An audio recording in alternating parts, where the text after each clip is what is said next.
네, 오늘 하나님께서 저와 여러분들에게 주시는 말씀은 출애굽기 2장 11절에서 22절 말씀이죠.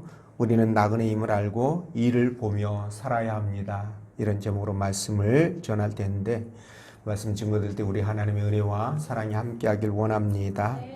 네, 며칠 전에 코로나가 정식으로 이제 감염병 4등급으로 하향 조정되었죠. 이것의 의미는 이제 그 검사비라든가 치료비라든가 이런 것들이 유료화되었다라는 뜻이고요. 이 코로나가 이제 감기처럼 그렇게 이제 일반 병이 되었다 이렇게 보시면 됩니다. 그래서 사실상 코로나가 끝났다라는 그런 뜻인데 이 코로나가 2020년도 1월 달에 1등급이 되었었죠. 그때 뭐 정신 없었습니다. 그러다가 22년 4월 달에 이제 2등급으로 낮춰졌다가 요번에 이제 4등급으로 그렇게 떨어졌는데 감기 수준이죠. 그래도 여러분 건강 관리는 잘 하셔야 됩니다. 근데 이 코로나가 의외로 생각보다 아주 깊은 상처를 교회에 남겼는데요. 지금도 많은 교회들이 이 코로나의 영향에서 벗어나질 못하고 있다 이렇게 보시면 됩니다. 그러니까 코로나 때문에 잃어버린 동력을 회복하지 못해서 결국 우리나라 교회도 유럽 교회처럼 그렇게 변해가지 않을까라는 염려스러움이 있습니다. 걱정도 되고 그러는데 그러나 저와 여러분들은 남은 자시니까 그 남은 자로서 끝까지 주님 앞에 가는 그날까지 신앙 잘 지키고 관리 잘 하셔서 정말 신앙인으로서 믿음을 갖고 살아가는 사람으로서 손색이 없는 그런 삶이 되시기를 다시 한번 부탁을 드립니다. 자, 하나님은 오늘 본문의 말씀을 통해서 다음과 같은 세 가지로 우리에게 은혜를 주셨는데 그 첫째가 성도는 이 세상에서 나그네임을 잊지 말아야 된다라는 것이고요. 두 번째, 나그네는 좌우가 아닌 이를 보며 살아야 된다라는 겁니다. 그리고 세 번째는 이를 보고 살면 죄에 따른 두려움이 없어진다 이런 제목인데 자 여러분 우리 신앙인들을 크게 두 부류로 나눌 수 있을 것 같습니다. 그 하나는요 교회는 다니지만 교회는 교회고 내 삶은 삶이고 그러니까 신앙과 사회생활을 잘 분리해서 이렇게 살아가는 사람 이런 부류가 있고요. 또 하나는 이 세상 삶을 그냥 나그네라고 생각하면서 그저 있는 것에 감사하고 하루하루 믿음으로 살아가는 그런 사람들이죠. 그런데 우리는 사실 이 땅에서 나그네입니다.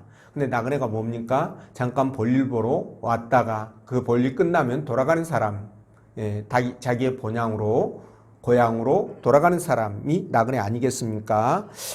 그래서 이런 나그네는 사실 자기가 잠깐 머무는 그곳을 본향으로 생각하지는 않는다는 거죠. 그래서 거기에다가 천년 만년 살 것처럼 거기다 땅 사고 집 사고 몸도 마음도 주면서 정착하고 그러지는 않는다는 겁니다. 그저 주어진 환경에 적응하면서 살아갈 뿐인데 그래서 이런 사람들은 신실한 신앙이 될 수밖에 없겠죠. 그래서 좌우, 다시 말해서 사람들을 보는 것보다 위를 보고 하나님을 보고 살아가는 그런 사람들이다라고 보시면 됩니다.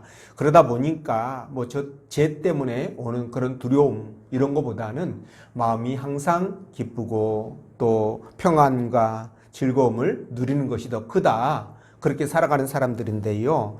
여러분들도 그러한 삶이 되시기를 주의 이름으로 축원드립니다.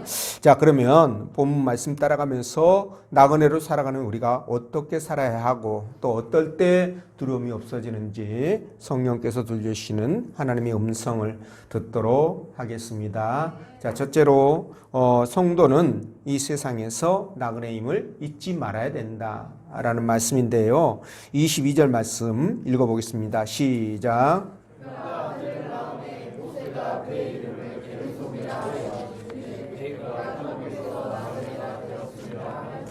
아멘. 자, 모세가 동족을 위해 애굽 사람을 죽인 후 미디안으로 도망을 가죠. 거기에서 하나님의 섭리로 그 미디안 제사장의 딸 십보라를 만나 결혼을 함으로 새로운 인생을 시작하게 됩니다. 자, 우리말에 인생 삼모작이라는 말이 있지 않습니까? 그렇죠? 근데 이 모세의 인생이 딱 그 삼모작에 해당되는 것 같습니다. 그래서 일모작은 애굽에서 왕자로 살아갔던 그 40년 동안의 삶이었고요. 그리고 이모작은 이제 미디안 광야에서 이제 새롭게 가정을 이루며 아들, 딸 낳고 살아가는 그 40년의 세월이고, 그리고 산모작은 이제 하나님께 부름을 받아 애굽에서 고통받던 동족들을 이끌고 가나안 땅으로 들어가는 그 40년의 세월, 이렇게 해서 전체 120년의 삶을 모세가 살다가 갔는데요.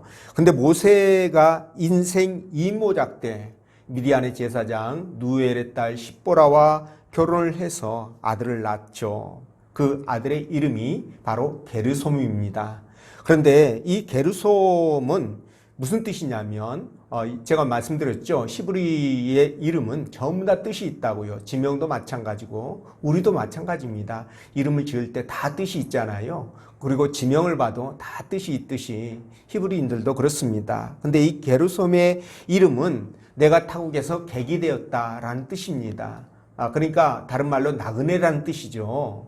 근데 말이죠. 모세가 자기 아들 이름을 왜 내가 타국에서 객이 되었다, 나그네가 되었다, 이렇게 지었을까라는 거예요. 물론 모세가 애굽에서 도망 나와가지고 이렇게 먼 미디안까지 와서 살고 있는 그런 모습을 빗대어서 나는 나그네다라고 얘기할 수도 있겠습니다. 그러나 말이죠. 모세가 비록 도망자이긴 하지만 꼭 나그네라고 그렇게 말할 수는 없어요. 왜냐하면 모세가 이 미디안에 와가지고 이제 결혼을 하지 않습니까? 그리고 자녀들도 낳게 되고요. 그리고 인생 이모작이라고 할 만큼 모세는 이 미디안에서의 삶을 40년 동안의 삶을 훌륭하게 살았기 때문에 굳이 나그네라고 할 수 있을까라는 생각도 해본다는 거죠. 그런다고 봤을 때 그럼에도 모세가 굳이 자기를 일컬어서 게르솜, 자기 아들의 이름을 게르솜, 나는 타국에서 나그네가 되었다라고 정한 것은요, 분명히 거기에 의미가 있죠. 다시 말하면 모세는 인생 이모작을 살아가는 그 미디안에서의 삶이 자기의 본향이 아니라 자기 진정한 본향, 돌아가서 영원히 정착할 그 본향이 있다라고 생각했다는 거예요. 그렇지 않으면 굳이 게르솜이라고 이름을 붙일 이유가 없는 겁니다. 자, 그렇다면 여러분, 모세가 돌아가서 정착해야 될 영원한 본향, 그곳이 어딜까요? 네, 그것은 1차적으로 고센이라고 할 수 있습니다. 왜냐하면 거기에 부모, 형제들이 있고요. 자기의 동족들이 살고 있기 때문에 그렇죠. 그래서 1차적으로는 고센이라고 말할 수 있지만 나아가 이 고센보다는 영원한 본향이 될 가나안을 바라보았지 않았느냐. 영적으로 가나안 땅을 바라보았을 것이다. 이렇게 생각하는 겁니다. 자, 이처럼 모세는 사랑하는 부인과 자녀들이 살고 있는 이 미디안을 본향으로 생각하지 않고요. 언젠가는 돌아갈 진짜 본향이 있다. 이렇게 생각하니 여러분 자연스럽게 미디안에 정을 주지 않겠죠. 그것에 정을 붙이지 않는다는 겁니다. 그래서 이렇게 모세는 자기 자신을 미디안에서 인생 이모작 살면서도 나그네라는 그런 생각을 갖고 살아간다는 것입니다. 자, 여러분, 우리는 여기에서 진짜 중요한 것을 느끼게 되는데요. 우리는 말이죠, 어디에서 살든 그것이 행복한 삶이든 속된 말로 불행한 삶이든 아니면은 많은 재산을 모으고 평안하게 사는 그런 곳이라고 할지라도 그곳에 정착할 수 없다라는 거예요. 우리가 이 땅을 살아가면서 이 세상에 마음을 두거나 뿌리를 내릴 생각을 해서는 안 된다는 겁니다. 왜냐하면 우리에게는 돌아갈 영원한 본향이 있기 때문에 그렇다는 것이죠. 그래서 그 본향을 잊지 않고 살아가는 것이 우리에게 매우 매우 중요하다.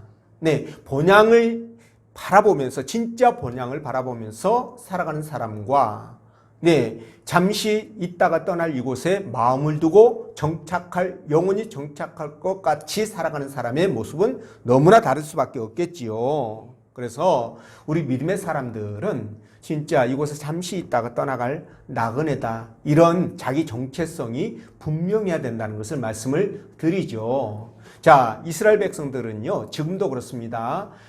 매년 초막절만 되면 광야로 나가서요, 거기에서 뭐 나무나 풀이나 이런 것들을, 주변에 있는 것들을 이용해서 초막을 짓습니다. 그리고 일주일 동안 그 초막 안에서 기거를 하게 되는데, 그 이유가 뭐냐면요, 이스라엘 백성들이 이제 땅에서 집을 짓고 땅을 가지고 농사를 짓고 이렇게 살아가다 보니까 잘못하면 어떨까요? 하나님을 잃어버릴 수 있는 거예요. 본향을 잃어버릴 수 있게 됩니다. 그래서 하나님께서 이스라엘 백성들에게 그렇게 하지 말라고, 하나님을 잊지 말고 돌아갈 본향을 잊지 말라고 초막제를 제정하시고요, 그렇게 그 초막을 짓고 살라고 명령하셨던 것입니다.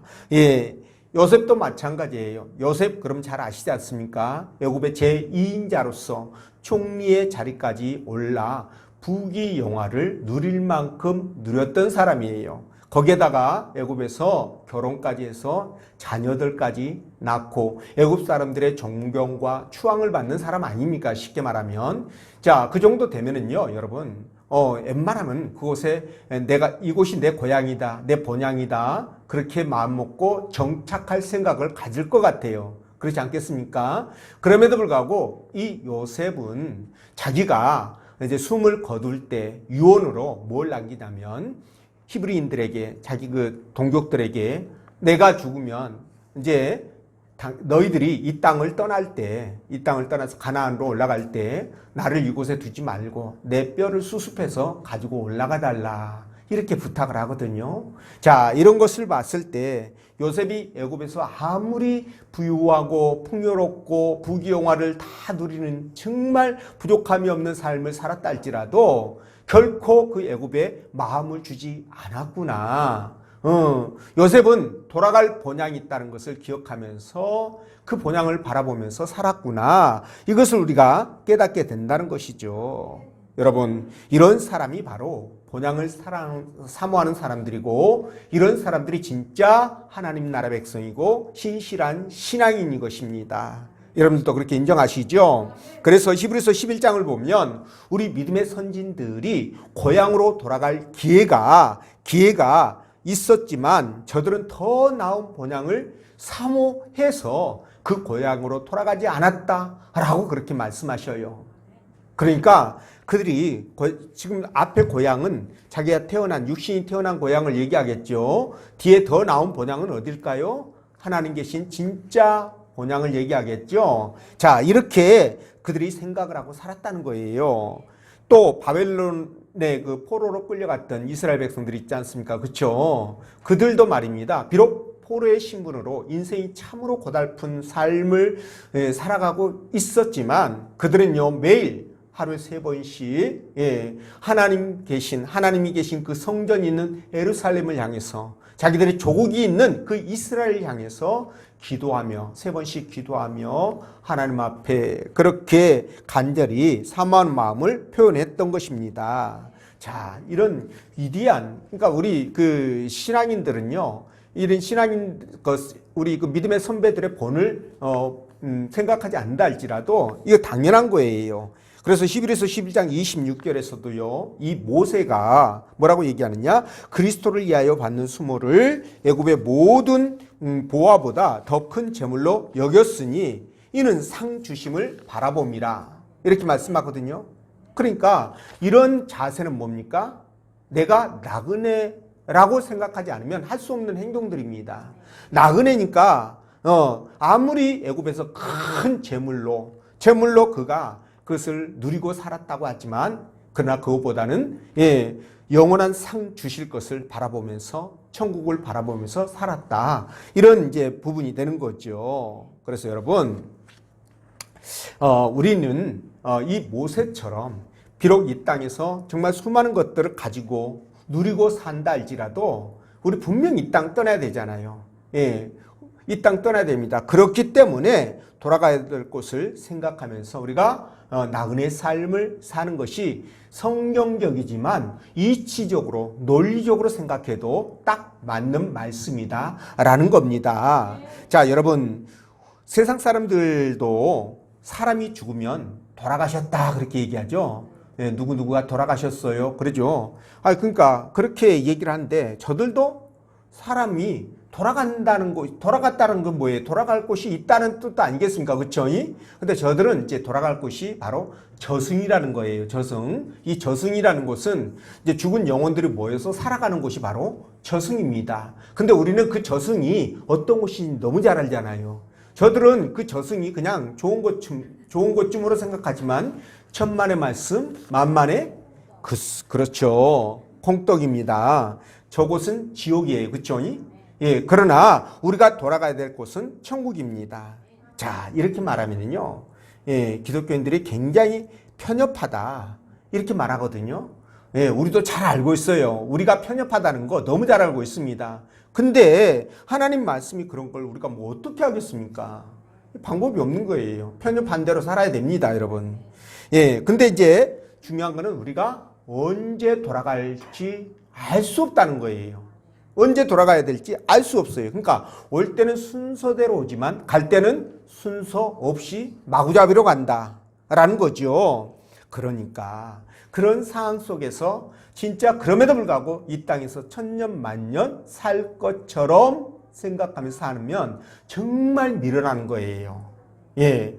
근데 지혜로운 사람은 어떤 사람이냐? 그렇기 때문에 내가 이 세상은 나그네다 라고 하면서 주변 정리해가면서 그렇게 하나님 앞에 믿음으로 살아가는 사람들이 정말 지혜로운 사람인 것입니다. 여러분들도 그렇게 생각하시죠? 자, 우리 주님이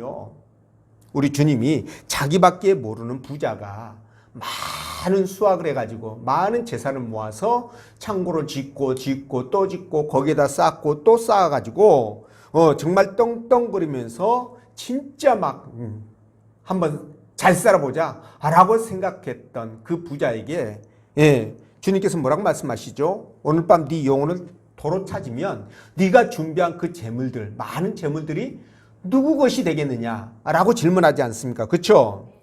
그렇습니다. 또 야고보서 4장 13, 14절에 들으라 너희 중에 말하기를 오늘이나 내일이나 우리가 어떤 도시에 가서 거기서 1년을 머물며 장사하여 이익을 벌이라. 그러니까 많은 이익을 남기리라 하는 자들아 내일 일을 너희가 알지 못하는도다. 그러면서 너희 생명이 무엇이냐? 너희는 잠깐 보이다 안개이라. 여러분 안개는 새벽에 아무리 자욱해도 동쪽에서 해가 이제 떠오르기 시작하면 어떻게 됩니까? 안개는 순식간에 사라지죠. 안개 사라지는 건요, 뭐 눈 깜짝할 새에 없어집니다. 예, 그렇게 사라지는 게 바로 우리 인생이라는 거예요.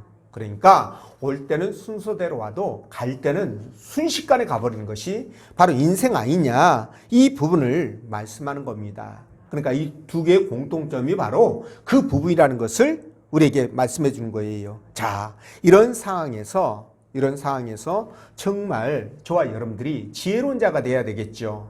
그렇습니다. 그래서 우리 믿음의 사람들은요, 주님께서 부르면 지체 없이 가야 되기 때문에 아무리 집에 수십억, 수백억의 돈이 쌓여 있다 할지라도 또 뭐 주식이 뭐 수백만 주가 있고 땅이 또 수만 평이 있고 그죠? 집에 금으로 만든 송아지가 몇 마리가 있어도 여러분 그것들이 말이죠.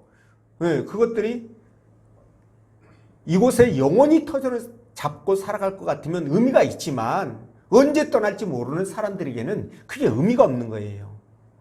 오늘 내가 여러분 교회 안 가고 한 100억짜리 계약을 한다 하더라도 그게 그렇게 의미가 있는 게 아니라는 겁니다. 하나님께서 100억짜리 계약했으니까 그거 납품할 때까지 기다려가지고 데려가는 것이 아니라 바로 오늘 밤 데려갈 수도 있지 않습니까? 그렇죠? 그러니까 그 계약이 무슨 의미가 있냐는 거예요. 수만 평을 갖고 있는 땅이 무슨 의미가 있냐는 겁니다. 그래서 우리가 잠시 잠깐 떠날 이 땅에 집착할 수 없는 이유가 바로 거기에 있는 겁니다. 이해가 되시죠? 그래서 우리는 나그네라는 이 정체성을 잃어버리면 안 되는 거예요. 이 정체성을 분명하게 갖고 주님을 사랑하면서 주 안에서 믿음으로 살아가야 된다. 예, 이것이 바로 나그네의 삶이고 돌아갈 영원한 본향이 있는 사람들의 모습이라는 거죠.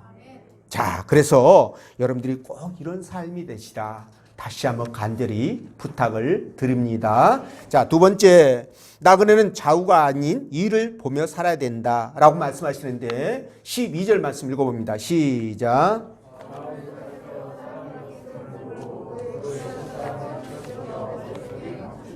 아멘. 자, 모세가 같은 동족이 애굽인에게 괴롭힘을 당하는 것을 보고 먼저 좌우를 살펴봐요. 이렇게, 그죠? 좌우를 살펴보니까 사람이 있어요, 없어요? 그렇습니다. 사람이 없으니까 그걸 확인하고 지금 누굴 때려 죽였습니까? 애굽 사람을 쳐 죽입니다. 자, 만약에 모세가 처음부터 죽일 생각을 갖고 죽였다면 살인이죠. 근데 죽일 생각이 없었는데 어쩌다 쳤는데 그게 죽었다. 그러면 가실치사예요. 예, 좀 차이가 있습니다. 근데 어쨌든 이 시신을 모래 속에다가 은폐합니다. 그리고 사건이 종결될 것으로 아마 생각했던 것 같아요. 근데 여러분, 만약에 그때 보는 눈이 있었다는 것을 모세가 알았다면 그래도 죽였을까요? 안 죽였을 것 같아요. 그렇죠? 예, 분명 안 죽였습니다. 저도 그렇게 생각합니다. 이 말씀의 뉘앙스를 볼 때 그렇다는 거예요. 그러니까 모세는 지금 보는 사람이 없자 용기가 났고, 용기가 나니까 바로 살인이라는 중죄를 저지르고 말았다는 건데, 오늘날도 말이죠, 수많은 사람들이 바로 이 모세와 같은 마음으로 죄를 짓는 경우가 너무 많다는 겁니다. 여러분, 진짜 주변에 보는 사람이, 보는 눈이 없을까요? 있습니다. 있어요. 우리의 일거수일투족을 지켜보고 계시는 하나님이 계시지 않습니까? 그렇죠? 네, 하나님이 계십니다. 우리는 하나님의 관심 대상이고요. 그리고 하나님의 눈동자를 피할 수가 없어요. 예, 그래서 시편 33편 13절에 여호와께서 하늘에서 감찰하사 모든 인생을 보심이요, 이렇게 말씀하셔요. 하늘에서 감찰하시고 모든 인생을 살피신다, 이렇게 말씀하시는데, 여러분, 우리 하나님이 어떤 분이십니까? 그분은 전지전능하시고요. 그리고 무소부재하신 분이에요. 자, 전지전능은 알겠는데, 목사님, 무소부재는 무슨 말이에요? 예, 그분이 이 우주 만물에 존재하지 않는 곳이 없다라는 뜻입니다. 그러니까 여기에도 계시지만, 지금 이 순간 여러분들과 함께 계시지만, 동일하게도 지구 반대편에 있는 브라질의 리오데자네이로에도 거기도 지금 주님이 동시에 계신다는 거예요. 똑같이 존재하신다. 이게 무소부재입니다. 자, 그런 분이시기 때문에 비록 우리 눈에는 보이지 않지만 이 세상 모든 곳에 충만하게 존재하신 하나님이 우리의 생각과 마음, 행동을 보는 것에 그치지 않고 생각과 마음까지도 읽고 계신다라는 거예요. 이게 성경입니다. 그래서 하나님 앞에서는 그 어떤 것도 감출 수가 없다는 거죠. 여러분도 인정하시죠? 이것이 바로 매 순간 눈에 보이는 사람보다 보이지 않는 하나님, 위에 계신 하나님, 좌우보다는 위를 보는 그런 삶이 필요한 이유입니다. 이해가 되시죠? 네, 물론 사람과의 관계 굉장히 중요하죠. 예, 사람과의 관계가 굉장히 중요하기 때문에 사람을 의식해서 좌우도 살펴보면서 원만한 관계를 만들어가는 거, 예, 이거 필요합니다. 근데 말이죠. 근데 이거보다는 말이죠, 하늘에 계신 하나님을 더 의식해야 될 이유는 바로 사람들이 보지 못하는 것까지 하나님은 보시기 때문에 그래요. 이해가 되시죠? 사람은 겉모습만 보잖아요. 행동만 보잖아요. 근데 이분은 뭐까지 보신다? 우리의 생각과 마음까지 보시기 때문에, 그러니까 이분이 더 신경 쓰이는 거예요. 이해가 되시죠? 자, 그래서 말이죠. 그래서 우리가 이 하나님 앞에 살아갈 때 진짜 아무도 보는 사람이, 사람은 보는 사람이 없지만 하나님을 의식하는 사람이라고 한다면 여러분 골방에서도 늘 하나님 앞에 내가 서 있다 이런 마음을 가질 수밖에 없어요.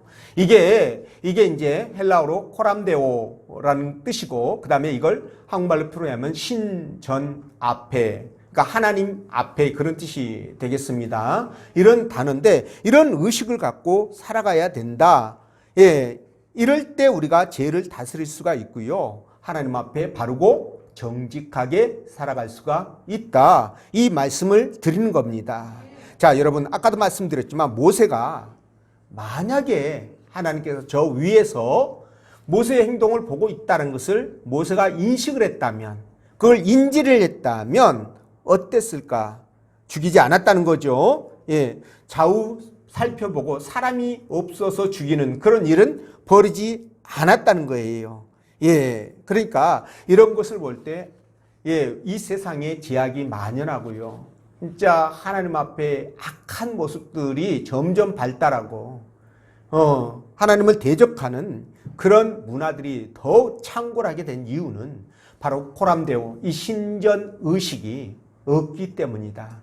하나님을 의식하지 않기 때문이다. 이게 진단입니다, 여러분. 이게 진단이에요. 만약 하나님이 나의 모든 것을 보고 계시고 알고 계시고 나아가 그 행동에 대한 책임을 물으신다고 한다면 여러분 어떤 사람도 죄를 짓질 않겠죠. 그래서 진정한 유토피아는, 여러분 진정한 유토피아는 공산주의 체제에서 일어나는 것이 아니라 바로 코람데오, 하나님을 의식하는 데부터 시작되는 거예요. 아시죠?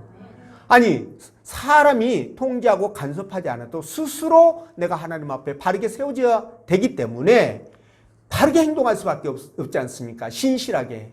그러니 여러분 독놈들이 있을 이유가 없죠. 사기꾼이 있을 이유가 없죠. 그러니까 나쁜 짓 할 생각 자체를 못하게 된다면 유토피아가 이루어지는 거 아니겠습니까? 그죠? 그래서 여러분, 그래서 이게 하나님 앞에 내가 서 있다라는 의식, 이 코람데오의 의식이 너무 중요한 거예요. 느헤미야 9장 9절에서 우리가 주께서 우리 열조가 애굽에서 고난받는 것을 감찰하시며 홍해에서 부르짖음을 들으시고, 그러니까 하나님은 우리를 보고 계시고 듣고 계신다는 뜻이겠죠. 자, 이런 분인데 우리가 어떻게 그분 앞에서 죄를 범할 수가 있겠습니까? 아무리 그래도 우선 먹기는 꽃감이 달다고요. 급하면 죄 지을 수도 있겠습니다. 그러나 아마 대부분의 사람들은 강심장이 아니고는 그렇게 하지 못할 거라는 거예요. 그래서 위에 계신 하나님을 보면은 수많은 양심불량 그리고 범죄 양산을 막을 수 있다라는 것이죠. 자, 그래서 이런 하나님을 우리가 생각하면서요, 어떻게 살아야 됩니까? 의식하면서 감사하면서 그렇게 사는 거예요. 그러니까 법 없이도 저 사람 살 수 있다 이렇게 말을 드려야 되잖아요. 이게 신앙인들이 그런 말을 듣고 살아야 돼요, 여러분. 실제로.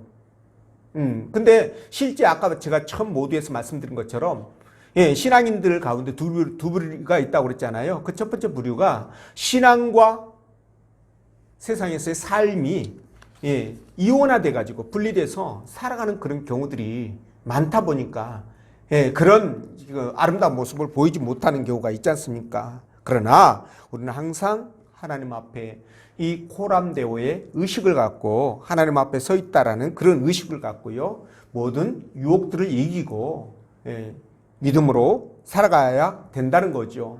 그런 여러분 되시길 바라고요. 자, 세 번째, 이를 보고 살면 죄에 따른 두려움이 없어진다 라고 말씀하시는데 14절 말씀 읽어봅니다. 시작.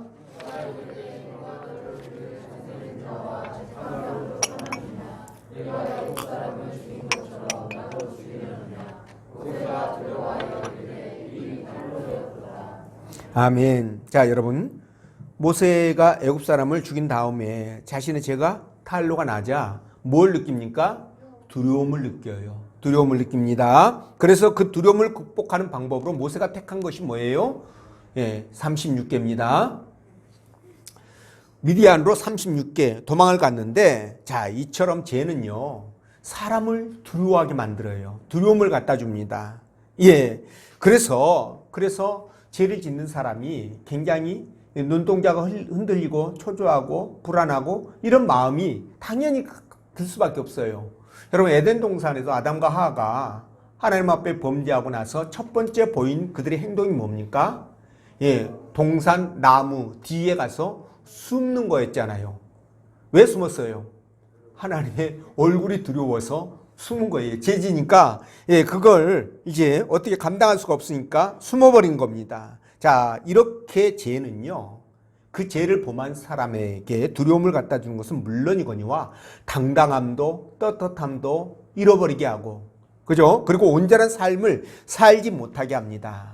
그래서 그 에스라 9장 6절 보면 말하기를 나의 하나님이여 내가 부끄러워 낯을 뜨뜻하여 감히 나의 하나님을 향하여 얼굴을 들지 못하오니, 하나님을 향해서 얼굴 못 들죠. 예, 우리 죄악이 많아 정수리에 넘치고 우리의 허물이 커서 하늘에 미침이다, 이렇게 말합니다.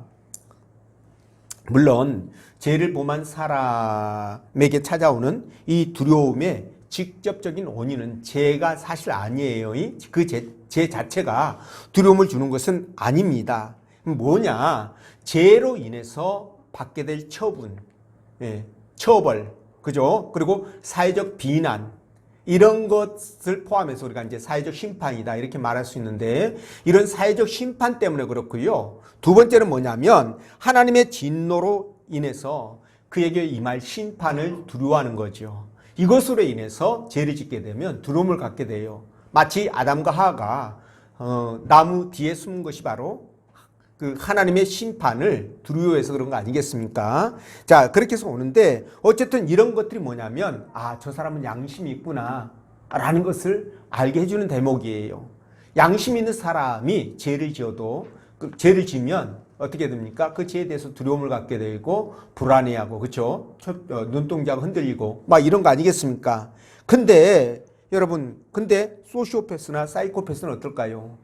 이런 사람들은 양심이 마비됐다고 봐야 되겠죠. 그렇죠? 예, 마비되어 있기 때문에 이런 사람들은 두려움을 못 느껴요. 그러니까 당연히 양심의 가책을 못 느끼겠죠. 그래서 이런 사람들은 일반 사람과 다른 정신세계를 보여줍니다. 그러니까 일반 사람들이 이해하지 못할 그런 행동들을 서슴없이 저지르게 되는 거죠. 예, 근데 보통 사람들은요, 저와 여러분들 같은 경우는 이제 이런 범죄에 안 들어가기 때문에 정상적인 반응을 보여요. 그래서 한 주간 동안 살아가면서 예, 죄 많이 짓고 막 이렇게 하면은 교회 나왔을 때요, 예, 교회 나오면 어떻게 됩니까? 그냥 기둥 뒤에 찾아서 앉으려고 그러죠. 목사님하고 눈도 안 맞추려고 그러고, 예, 이런 이제 경향들이 정상인 거예요, 그죠? 예, 정상인 겁니다. 예, 이게 없으면은 뭐라고요? 소시오패스나 사이코패스다, 이렇게 보시면 됩니다. 그러니까 정상인 건데, 자, 여러분, 우리가 말이죠, 이렇게 이 땅을 살아가면서 하나님 앞에 죄를 안 짓고 살아가면 얼마나 좋겠습니까? 너무너무 좋을 것 같잖아요. 그쵸? 떳떳하고 당당하고. 근데 우리가 본질적으로 이 죄의 친화적인 존재예요, 우리가요. 죄하고 굉장히 가까워요. 예, 그래서 죄를 짓는 것은 굉장히 빠릅니다.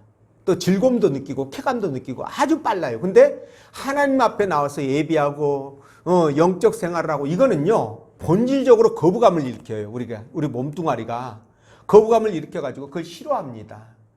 예, 뭐 이거는 누구나 겪는 것들이에요. 이 본질적으로 이렇게 싫어하기 때문에 이게 이제 문제가 되는데, 그래서 말이죠, 우리는 누구나 죄를 지을 가능성을 갖고 있고 실제적으로 죄를 짓습니다.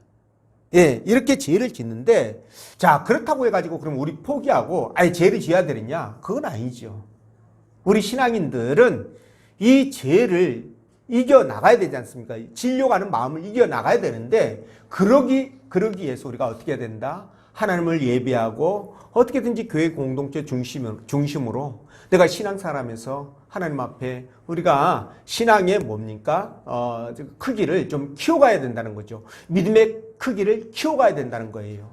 예, 이런 노력들이 필요합니다. 그렇게 할 때 죄에 대한 두려움도 사라지게 되고요. 그리고 심판의 공포에서도 벗어나게 되어서 진정으로 참된 자유를 누리게 되는 겁니다.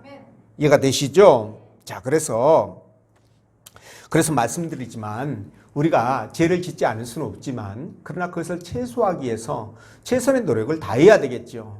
그래서 우리도 주님께서도 저와 여러분들이 죄 짓는 것에 대해서 주님도 굉장히 경각심을 갖고 있죠. 그래서 지금 오늘도 주님께서는 하나님의 우편에 앉아 계셔서 저와 여러분들을 위하여 기도하고 계신다는 것을 아셔야 됩니다.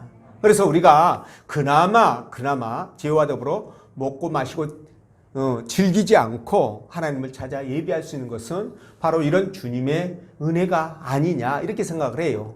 거기에다가 또 하나는 아까 말씀드린 것처럼 우리가 하나님 앞이라는 코란데오의 의식을 가져야 된다는 거죠. 이 코란데오의 의식을 가져야 바로 뭡니까? 일상생활에서 죄 짓는 것을 최소화할 수 있고요. 그것을 이길 수 있는, 두려움을 극복할 수 있는 그런 상태로 나아가는 것이라는 거예요. 이해가 되시죠? 자, 그래서 우리가 이런 마음으로 살아가야 되는데, 여러분, 그러기 위해서 가장 먼저 여러분들이 생각해야 될 거, 나는 나그네다 라는 정체성을 분명하게 가지시고요. 그 다음에 나그네로서 마땅히 살아가야 될 삶을 살아가야 된다. 예, 그게 바로 코람데오라는 거죠. 예, 하나님 앞에서 신전 의식 이것을 갖고 살아가야 된다는 겁니다. 자, 그럴 때 하나님께서 얼마나 기뻐하시겠습니까? 그러면 여러분 우리 문제 하나님이 해결해 주시고요. 기도 응답 신속하게 이루어질 것이고요. 그리고 우리 마음은요, 두려움 대신 기쁨과 감사함으로 채워져서 정말 행복한 하루하루가 될 것입니다. 그래서 누가 옆에서 쿡 찔러도 웃을 수 있고요. 그쵸? 뒤통수에다가 누가 욕을 해도 기분 나쁘지만 웃을 수 있고. 아멘이 없네. 예. 근데 말이죠. 여러분, 우리가 아까 죄와 친화적이라고 그랬잖아요. 우리 자신 자체가. 그래서 누가 뒤통수에서 욕하면요. 굉장히 기분 나쁘고 언짢을 수 있어요. 화도 낼 수 있습니다. 근데 우리와 세상 사람들의 차이점이 뭔 줄 아십니까? 세상 사람들은 한 1년 가요. 근데 우리는 어떻게 된다? 아무리 길어도 3일 이내에 정리가 된다. 만약에 3일 이내에 정리가 안 되면 한번 점검해 봐야 됩니다. 점검해 보셔야 돼요. 그게 차이가 있어요. 그래서 저와 여러분들은 어쨌든 간에 이렇게 코람데오의 의식으로 하루하루 믿음의 삶을 살아가시라 이렇게 부탁을 드립니다. 그럼 여러분 되시기를 주의 이름으로 축원드립니다. 기도합니다.